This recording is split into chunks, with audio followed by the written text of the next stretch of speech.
Hi mga langga! Good morning! Ayan. Medyo matagal din na hindi ako nakapag vlog or nakapag-video kasi nabisi si Buntis. Lately, ang dami kong mga pinatinan or mga pinuntahan. So, ngayon mga langga, grabe hiningal ako. Ngayon mga langga, kakauwi ko lang galing sa store kasi pinapunta ako doon ng manager namin dahil may kailangan silang information regarding sa parental leave ko. Aside from maternity leave, doon sa parental leave ko, kailangan nila ng information at saka kung ano yung plan namin doon kasi yung parental leave, good lang siya, available lang siya in 1 year. So, ayun, diniscuss namin kung paano ko siya ma-avail. So, yun, tapos after kung pumunta doon sa store, pumunta ako doon sa sa flower shop. Kasi kailangan kong bumili ng plant para doon sa front side namin, kabilaang side. Kasi gusto ko muna maraming plant. So, nung nasa flower shop ako, sa labas kasi ako tumitingin kasi yung mga for outdoor na flowers or plant ang kailangan ko. Nakita ko si mama at si papa. So, nagkasalubong kami kasi galing sila sa library, gawa ng magsusoli sana sila ng libro, kaya lang close. So, sabi nila, anong ginagawa mo dito? Sabi ko, galing ako sa Albert Height at saka bibili ako ng plant.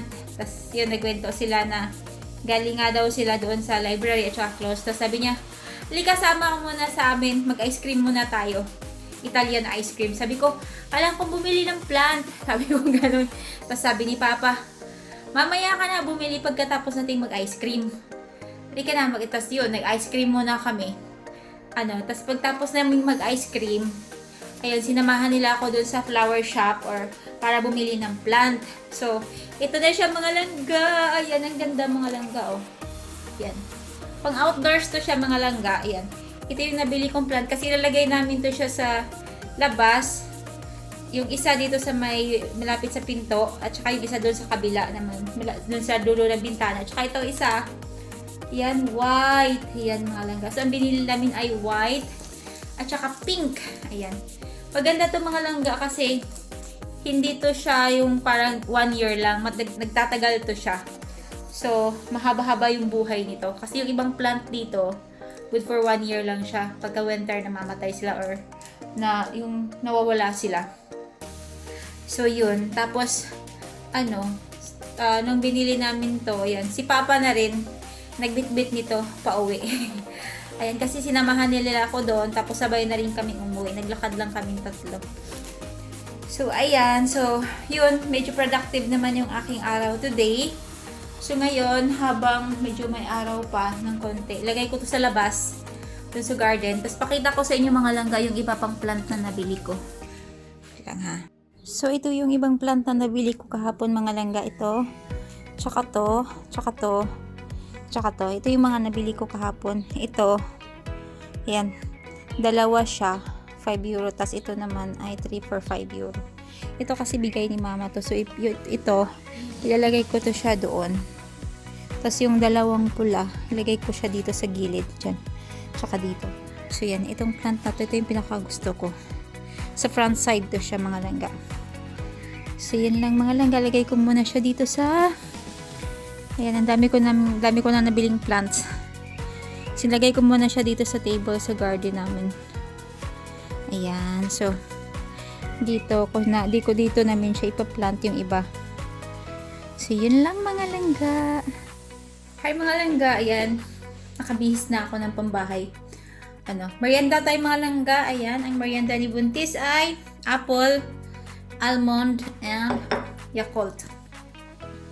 Merienda ako kasi nagutom ako. Pero kahit nag-ice cream na kami kanina ni Mama at ni Papa, nagutom ako nung naglakad kami pa uwi. Sure. Ayun. Yun lang merienda langga. Story time lang. Share ko lang sa inyo. Dahil kami ni Mr. ay pareho namin gusto ng mga halaman. Love namin yung nature. Yung bahay namin mga langga, punong-puno na siya ng halaman. So, sa loob ng bahay namin, meron kaming 20 pots na iba-ibang halaman. So, ayan. Pakita ko sa inyo mga langga yung mga halaman namin dito sa loob ng bahay. So, yan mga langga. Yan yung tatlo. Ayan. Yan yun sa kusina yan. Tapos, meron kami ditong cactus na 3 klase din na cactus. At saka yung green na yan mga langga, yan ay tanglad. Actually, yung tanglad na yan mga langga, nabili ko lang yan sa supermarket. Tapos, ang ginawa ko, binabad ko lang siya sa water. Tapos, nagkaroon siya ng ugat. So, nang nagkaroon siya ng ugat, tinanim ko na siya dyan.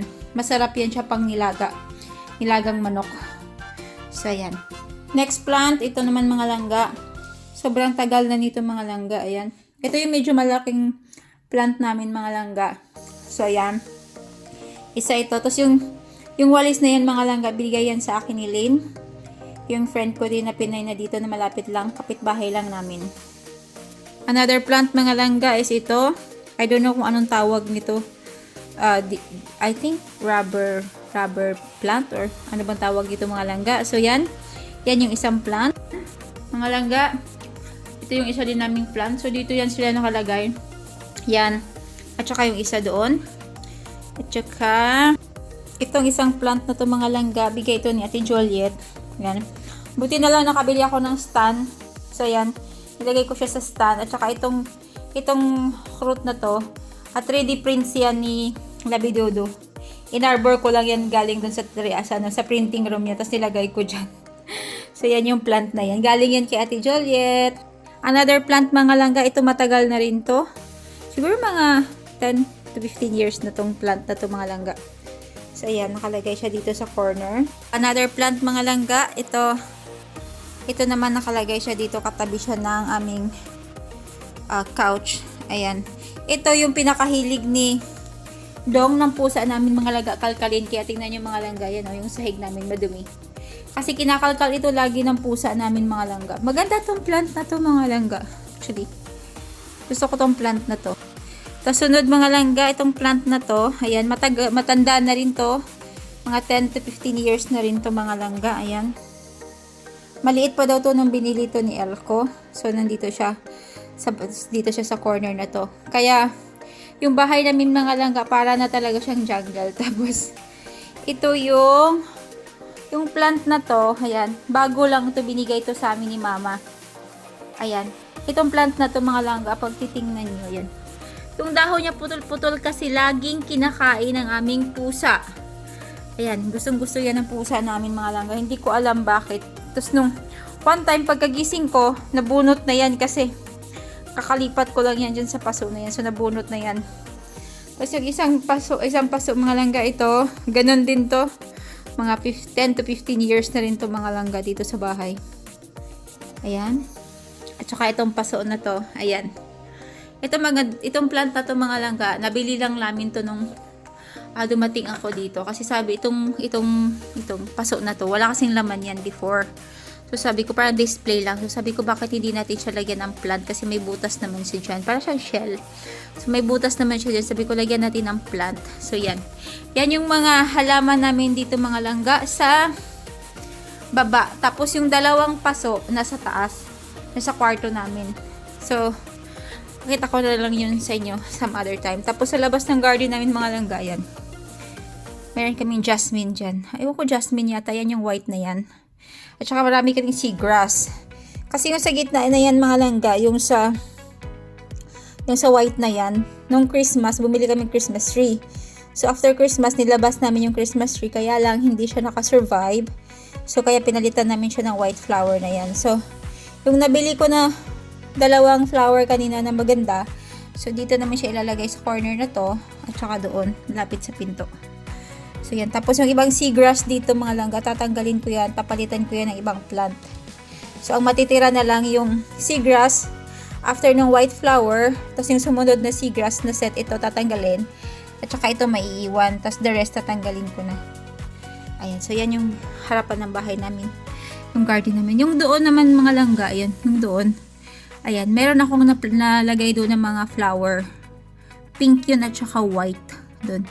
Ayan, pag lumago na yun, ayan, maganda yun. Lalo na pag malapit na yung summer. Ayan, dadami yung flower nun. So, yun yung garden namin sa harapan. Kaya gusto kong bumili ng mga halaman. Kasi yung CL ko, usually before, yung mga binibili niyang mga halaman, walang flowers.